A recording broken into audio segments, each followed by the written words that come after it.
Graça e paz, meu irmão, gratidão, damos a Deus pela oportunidade de vermos a nossa vida mais um dia. E é impressionante, né? Na vivência da vida a gente está sempre dando gratidão a Deus, mas algumas coisas sempre chegam ao nosso coração e acaba nos afetando. Uma pessoa importante para mim fez um contato comigo hoje e abriu um pouco do seu coração, do seu sofrimento. E o principal é ele reconhecer, né, as falhas que ele cometeu no passado e as consequências disso que está vivendo hoje. E são consequências muito que ele não tem como se libertar, porque são consequências relacionadas à própria família. Ele se sente injustiçado na visão dele, ou pelo menos se sente injustiçado porque, segundo ele, a vida está cobrando dele mais do que de fato ele representou o dano. Tá vendo? E realmente assim, o preço dos nossos pecados, o preço das nossas, vamos dizer assim, dos nossos prazeres, o preço da nossa negação, que precisamos viver de acordo com o que Deus estabelece nas nossas vidas, como um código de conduta, um código de convivência, e esse código ele só é alcançado quando temos uma vivência em amor verdadeiro em Deus, ou seja, primeiro nós precisamos nos encontrar em Deus, porque Deus passa a habitar na gente e a gente, por consequência, começa a ter força para manifestar comportamentos e atitudes diferentes daquilo que faríamos quando Deus ainda não habita na gente. Quando eu falo Deus, é o aspecto do Espírito Santo. A gente precisa viver com o Espírito Santo, com esse Consolador, com esse Mediador, com esse que nos acompanha, nos auxilia nas decisões tomadas. E essa pessoa, que é uma pessoa amada por mim, faz com que a dor dele chegue até mim. Já deveria ser assim quando é uma pessoa qualquer. Quando essa pessoa está muito próxima da gente, a gente tem um carinho muito grande, nós temos ligações verdadeiras, essas coisas realmente nos machucam mais. Mas, Pai, nós reconhecemos as falhas, assim como eles reconhecem, reconhecemos a falha. Mas eu já dei o caminho, já dei a instrução. Não que ele vai conseguir se livrar das consequências dos seus erros, não. Mas o caminho para enfrentar isso agora com uma outra visão, uma visão espiritual, uma visão de paz. E esse caminho é Jesus Cristo, tá bom?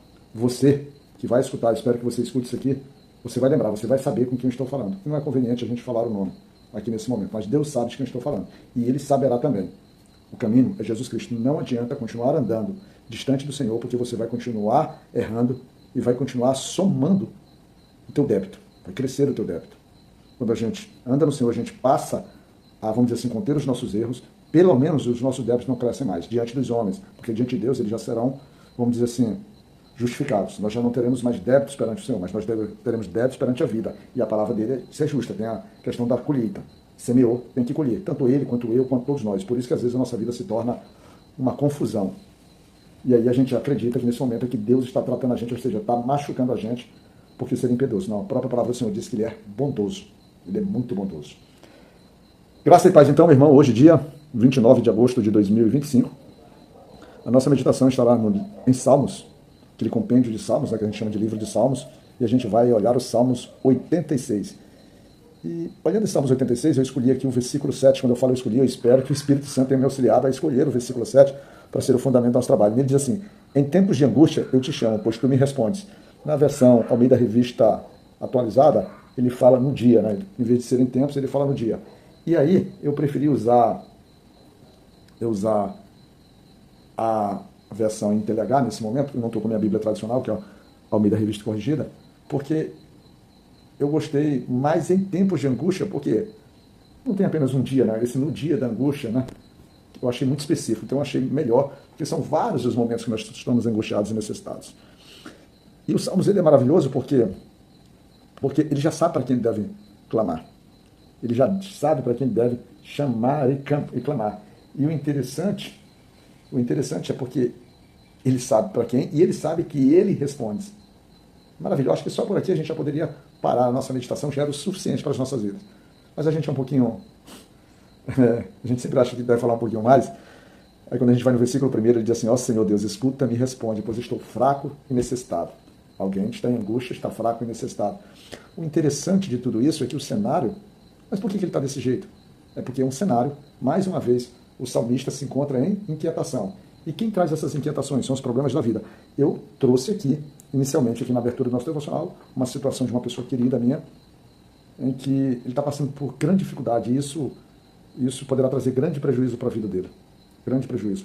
Mas ele reconhece que é fruto do trabalho dele próprio, destruindo a sua própria vida, porque foi uma pessoa que optou por viver, por grande parte dos momentos, os prazeres e prazeres perversos, prazeres completamente errados, que destruiu família, né? Destrói família, destrói relacionamento com os filhos, destrói relacionamento com a mulher, traz uma série de dificuldades, até no relacionamento da vida como um todo. Mas aqui, O salmista, na verdade, ele está angustiado, porque quando a gente vai no versículo 14, ele nos traz o cenário. Ele diz assim: ó Deus, eu estou sendo atacado por gente orgulhosa. Um bando de pessoas violentas está querendo me matar. Pessoas que não querem saber de ti. Esse finalzinho eu acho muito importante. Pessoas que não querem saber de ti, e essas pessoas elas são caracterizadas por pessoas orgulhosas, né? Elas são caracterizadas por pessoas violentas e estão sendo caracterizadas também por pessoas com prazer na morte do seu adversário, ou do seu oponente, ou daqueles que aqueles não têm, vamos dizer assim, têm uma boa querência. É por isso que o salmista está angustiado. Mas durante os salmos, o salmista ele leva a sua confiança porque ele sabe a que Deus ele está se direcionando. Primeiro porque o salmista aqui ele diz assim, a gente consegue ver ele durante o salmo, ele diz assim: sou fiel ao Ti. Ele diz que ele é servo do Senhor. Ele diz que confia em Deus. A gente, por exemplo, quando vai lá no versículo 3, ele diz assim: Tu és o meu Deus. Tem compaixão de mim, Senhor, pois eu oro a Ti o dia inteiro. É uma pessoa em oração. Você vê que não é um qualquer que está pedindo proteção ao Senhor. Não é um qualquer que está pedindo socorro ao Senhor. Ele diz, o próprio salmista reconhece que Deus é bom e perdoador e que tem muito amor. E ele tem amor por as pessoas que oram ao Senhor. Ele diz, o salmista, ele está pedindo socorro, mas ele diz assim, ó, no versículo 8, não há nenhum Deus como tu, Senhor. Não há nenhum que possa fazer o que tu fazes. Não é um qualquer que pede, é alguém que tem relacionamento, é alguém que vive, é alguém que eu poderia até dizer, de uma forma para que você compreenda melhor, que tem direito de pedir, porque é alguém que vive, que é filho, é alguém que tem relacionamento. Nesse tempo, essa expressão filho, aqui não era tão comum, mas imagina você, como membro de Jesus Cristo, membro da casa dele, filho dele, você não vai reconhecer? Você vai clamar, porque você está clamando para o seu pai. Mas ele, no pedido do seu clamor, ele pede instrução e diz assim, lá no versículo 11, ó Senhor Deus, ensina-me o que queres que eu faça, e eu te obedecerei fielmente. Ensina-me a te servir com toda a devoção. Ele pede, mas já se põe disposto a continuar em obediência, a continuar em servidão, a continuar em relacionamento, a continuar em fidelidade. Ele quer aprender mais e mais. Não é porque ele é filho de Deus, não é porque ele está na presença de Deus que ele já se acha no direito, que ele tem todas as respostas. Não, ele diz assim, Senhor, ensina-me. Pai, é muito maravilhoso esse salmista aqui. E tudo diz, ele diz assim, eu te louvarei com todo o coração e anunciarei tua grandeza. Ele não quer ser salvo só por ser salvo, ele quer continuar trabalhando na obra do Senhor, ele quer continuar sendo testemunho, ele quer continuar sendo, vamos dizer assim, testemunho fiel, ele quer, na verdade, que o próprio Senhor, ele ainda manifeste nele a fidelidade do Senhor, o poder do Senhor. Ele quer isso. E ele quer isso porque ele não serve simplesmente porque é algo incomum, não foi algo que aconteceu do nada. Ele já vem de uma família. Quando a gente continua esses salmos, ele vai ver lá na frente, lá no final, por exemplo, do versículo 16, ele diz assim, dá-me a tua força e salva-me, pois eu te sirvo, como te serviu também a minha mãe.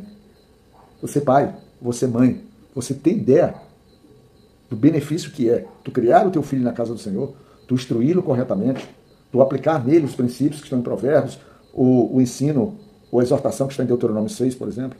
Pai, mãe, tu é responsável pelo que teu filho caminhe na obra. É dever teu, é missão tua. E o salmista, no meio de tudo isso, no versículo 17, ele diz assim, ó Senhor Deus, dá-me uma prova de tua bondade. Então os que me odeiam verão que tu tens me ajudado e consolado e ficarão envergonhados. Ele volta para aquilo que é natural nesse povo. Ele quer sinais. Ele quer que todos vejam. Ele quer que aquilo que acontece com ele, que é fruto da ação do Senhor sobre a vida dele, as bênçãos, as proteções, sejam vistas pelos seus inimigos. Para que os seus inimigos se curvem diante dele. Diante de quem? Não do salmista, mas diante do próprio Senhor. Porque esses salmos, ele também tem um aspecto profético. Porque lá no versículo 9 ele vai falar, ele vai trazer que as nações, todas as nações que foram criadas pelo Senhor, deverão se curvar diante de Deus e louvar a Ele na presença pela grandeza do Senhor. E para isso, o salmista pede não só o socorro, mas pede que os próprios inimigos vejam que não é o salmista que está se salvando, é o Senhor que o liberta, é o Senhor que o salva, é o Senhor que o mantém. Que fidelidade! Que maravilha! que a gente possa se inspirar, que a gente possa compreender, que a gente possa querer viver isso. Mas para viver isso, observa, é fundamental andar nos caminhos do Senhor. E para você, que assim como essa pessoa que eu falei no início do vídeo, que construiu uma vida distante de Deus, mesmo acreditando em Deus, mas começou a definir que a forma que ele vivia poderia agradar a Deus, não. A vida está mostrando que não agradou. Não agradou. E agora ele tem medo das consequências.